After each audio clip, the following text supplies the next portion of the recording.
Bismillahirrahmanirrahim. Assalamu alaikum. Welcome to all of you in this YouTube channel. In this tutorial, we are going to discuss virtual memory.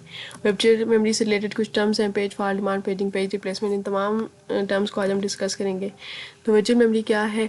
Main memory को manage करने की एक ऐसी technique जिसमें एक programme का या एक प्रोसेस के ओनली रिक्वायर्ड पेजेस को ही मेन मेमोरी में लोड किया जाता है, जिन्होंने अभी एग्जीक्यूट होना होता है। सिर्फ उन्हीं पेजेस को मेन मेमोरी में लोड किया जाता है ताकि उन्हें एग्जीक्यूट किया जा सके। और वर्चुअल मेमोरी को जब भी यूज़ किया जाता है तो इससे आपके ऑपरेटिंग सिस्टम की जो परफॉर्मेंस होती है वो इन्हेंस होती है, आपके कंप्यूटर सिस्टम की परफॉर्मेंस इन्हेंस होती है, मल्टी प्रोग्रामिंग जो है उसको इन्हेंस किया जाता है। क्योंकि एक प्रोसेस है तो लेट्स सपोज उसके 15 पेजेस हैं और सिर्फ उसके 5 पेजेस एग्जीक्यूट होना है, तो हम क्या करेंगे, सिर्फ उसके 5 पेजेस को ही मेन मेमोरी में लोड करेंगे ताकि उन्हें एग्जीक्यूट किया जा सके। बाकी के 10 पेजेस को लोड करने का जो टाइम है वो तो वेस्ट हो जाएगा क्योंकि उन्होंने एग्जीक्यूट ही नहीं होना। तो इससे आपके मेन मेमोरी का को भी इफेक्टिवली यूज़ किया जाता है क्योंकि उसमें सिर्फ कम पेजेस को ही लोड किया जाता है।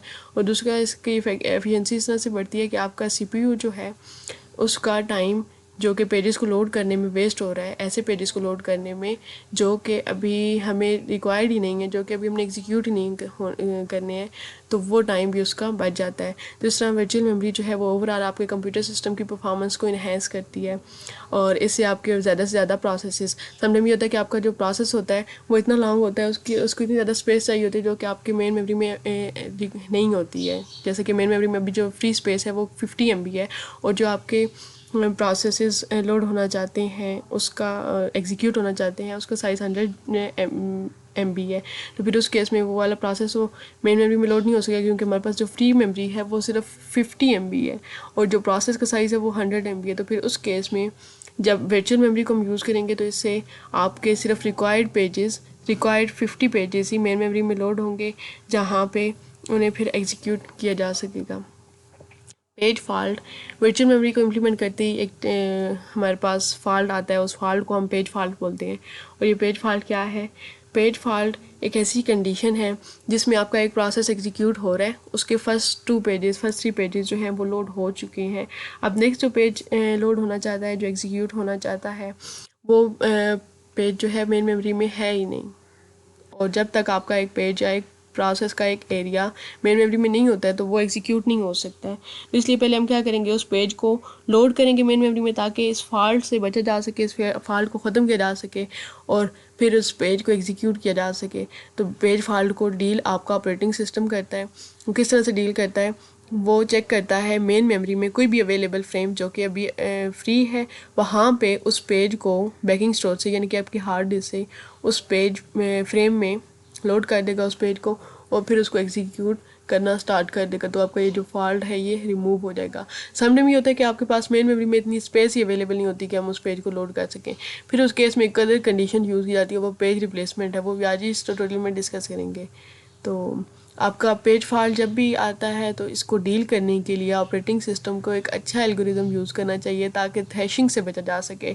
थ्रैशिंग क्या है? एक ऐसी कंडीशन जिसमें आपके सीपीयू का ज़्यादा से ज़्यादा टाइम वेस्ट हो जाता है पेजेस को लोड करने में, मेमोरी में और अनलोड करने में, बजाय इसके कि वो एग्जीक्यूशन करें उन पेजेस की।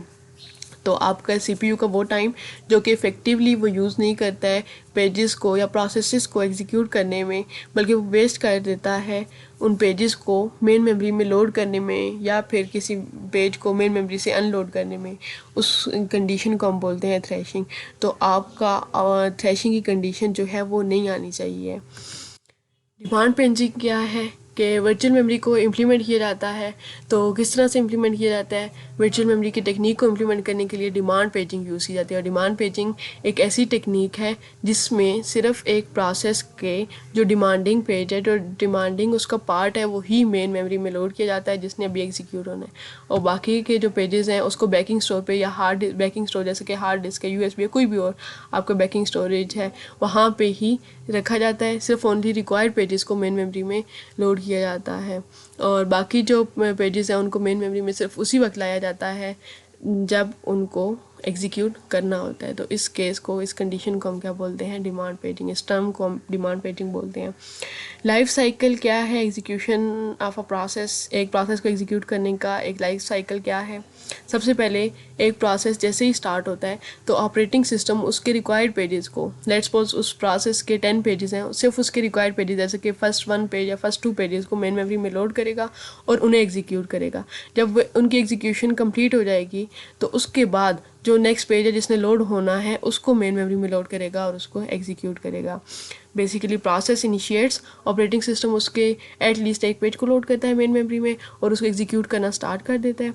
और जैसे जैसे आपकी एग्जीक्यूशन स्टार्ट होती है उस प्रोसेस की, चलती जाती है, इस तरह आपके वो वाले प्रोसेसेस पेजेस जो मेन मेमोरी में लोड हुए हुए थे एग्जीक्यूट होने के लिए वो एग्जीक्यूट हो जाते हैं। अब नेक्स्ट हमने मूव करना होता है नेक्स्ट पेज को एग्जीक्यूट करने की तरफ, लेकिन वो पेज क्योंकि मेन मेमोरी में नहीं है तो उस केस में क्या आता है कि आपका ऑपरेटिंग सिस्टम एक एरर जनरेट कर देता है, उसको एक फॉल्ट जनरेट कर देता है और उस फॉल्ट को, उस एरर को हम पेज फॉल्ट बोलते हैं। और जैसे ही पेज फॉल्ट आता है आपका ऑपरेटिंग सिस्टम चेक करता है कि जो पेज अभी मेन मेमोरी में नहीं आया जिसकी वजह से पेज फॉल्ट आया है उसको चेक करेगा हार्ड डिस्क से, बैकिंग स्टोर से, और फिर उसको लोड कर देगा मेन मेमोरी में, मेन मेमोरी के किसी भी अवेलेबल फ्रेम में उसको लोड कर देगा ताकि उस पेज फॉल्ट को ख़त्म किया जा सके और उस पेज को लोड करके मेन मेमोरी से एग्जीक्यूट किया जा सके।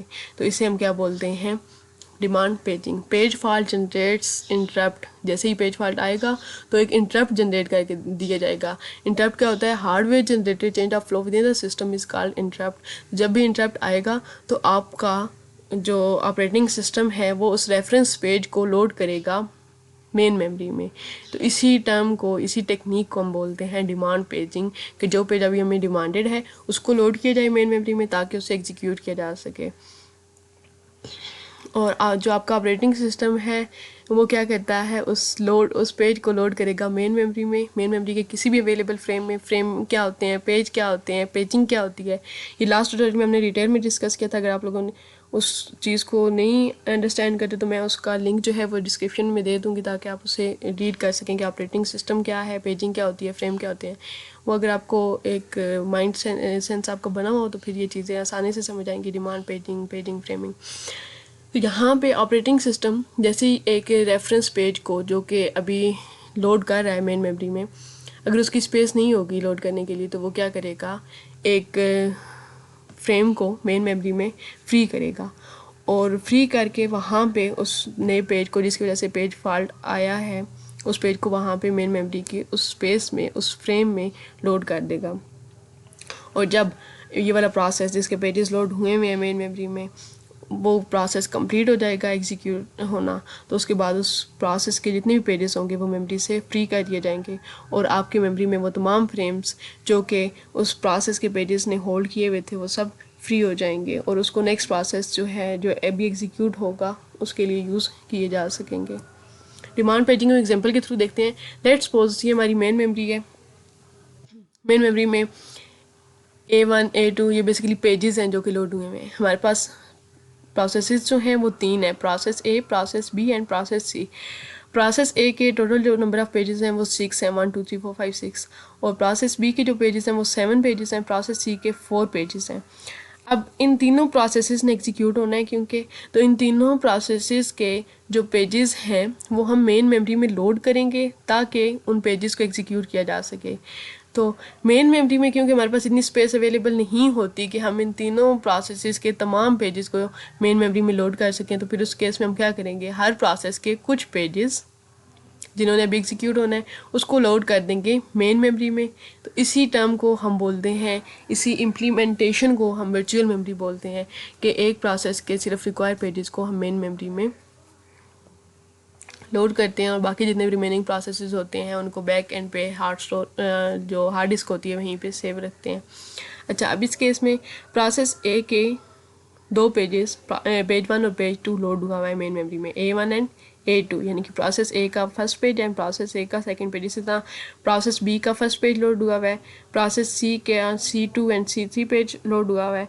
नेक्स्ट A5 यानी कि प्रोसेस ए का 5th पेज जो है वो लोड हुआ हुआ है, प्रोसेस सी का 4th पेज वो लोड हुआ हुआ है, प्रोसेस बी का 7th पेज, प्रोसेस बी का 4th पेज। तो ये बेसिकली सीक्वेंस में क्यों नहीं होते, क्योंकि जो भी पेज अभी एग्जीक्यूट होना होता है उसको किसी भी अवेलेबल मेमोरी फ्रेम में लोड कर लिया जाता है, तो इसलिए ये इस तरह सीक्वेंस में नहीं होते हैं।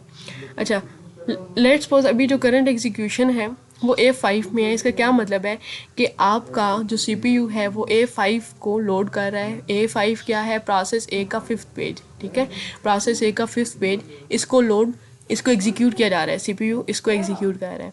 अब नेक्स्ट इसने किस को एग्जीक्यूट करना है, प्रोसेस A के नेक्स्ट पेज को। प्रोसेस A का नेक्स्ट पेज जो है वो पेज 6 है, यानी कि A6 को उसने लोड करना है, ठीक है, A6 को इसने लोड करना है।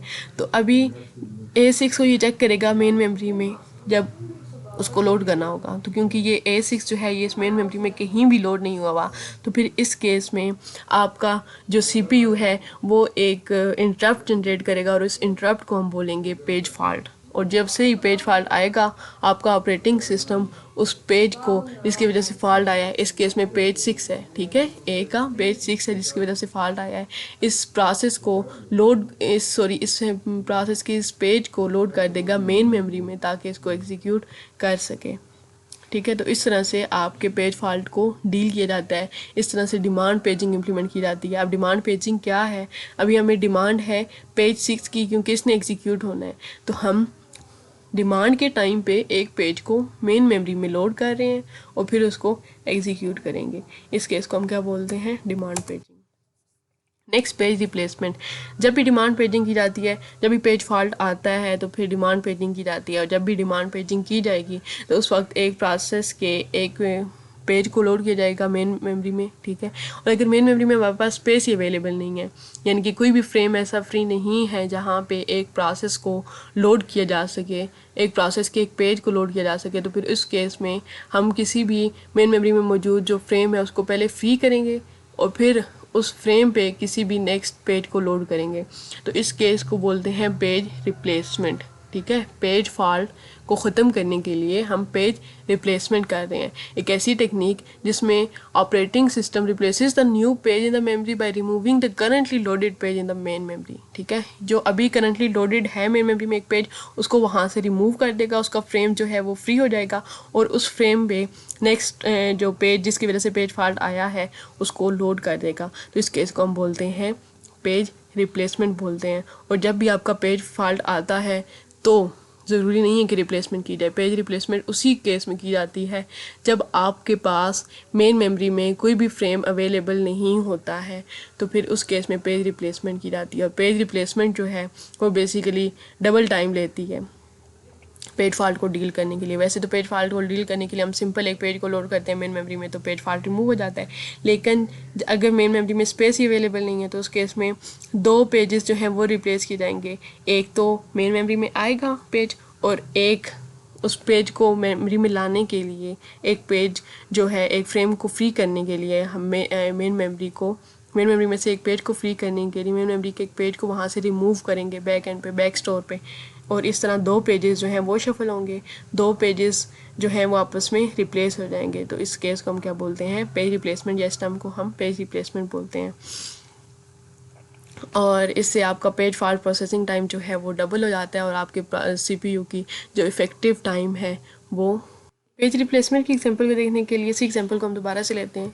जैसे कि मेन मेमोरी में कुछ पेजेस लोड हुए हुए हैं और टोटल प्रोसेसेस हमारे पास सीनियर प्रोसेस ABC में हैं कि यहाँ पे मेन मेमोरी में कोई भी फ्रेम फ्री नहीं है, यानी कि कोई भी ऐसी स्पेस नहीं है जहाँ पे एक नया पेज लोड किया जा सके।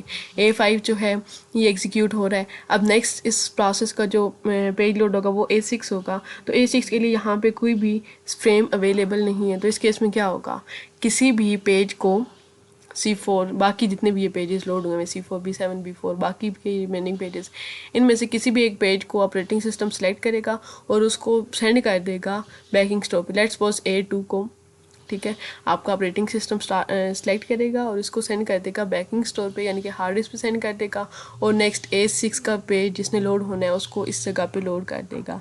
तो इस तरह से क्या है कि आपके CPU को दो तरह के काम करने पड़े हैं, एक मेन मेमोरी में से फ्रेम को फ्री करने के लिए एक पेज को जैसे कि यहाँ पे A2 को सेंड करना पड़ रहा है बैकिंग स्टोर पे, और यहाँ पे एक नया प्रोसेस यानी कि एक नया पेज यानी कि A6 को लोड करना पड़ रहा है। तो दो तरह की पेज शफलिंग होगी इस केस में, और इस टेक्निक को हम क्या बोलते हैं, पेज रिप्लेसमेंट की टेक्निक, जिसको यूज़ किया जाता है ताकि आप एक प्रोसेस के उस पेज को एग्जीक्यूट कर सकें, जिसको लोड करने के लिए मेन मेमोरी में जगह ही नहीं है, कोई भी फ्रेम फ्री नहीं है।